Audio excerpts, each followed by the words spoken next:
গোলমালের জেরে বৃহস্পতিবার দুপুর থেকে ত্রিপুরা ঊনকোটি জেলা কুমারঘাট মহকুমাতে ভারী বর্ষণে বিভিন্ন এলাকায় জল জমে যায়। কুমারঘাটের জ্যাকভিন ক্লাব সংলগ্ন জাতীয় সড়ক থেকে আশ্রমপল্লী পর্যন্ত একটি বড় রাস্তা তৈরি করা হয়। এই এলাকা দিয়ে বয়ে যাওয়া মনু নদীর উপর একটি সেতুও তৈরি করা হয়। জল নিকাশের জন্য কোনো ড্রেন করা হয়নি, ফলে বৃষ্টির জল রাস্তার পাশের বাড়িঘরে জমে যায়।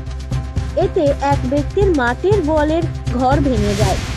এর প্রতিবাদ জানিয়ে এলাকার লোকজন নতুন রাস্তায় নেমে বিক্ষোভ শুরু করে।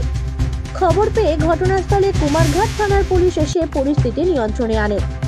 ত্রিপুরা থেকে বিক্রম কর্মকারের রিপোর্ট, জেলার বার্তা।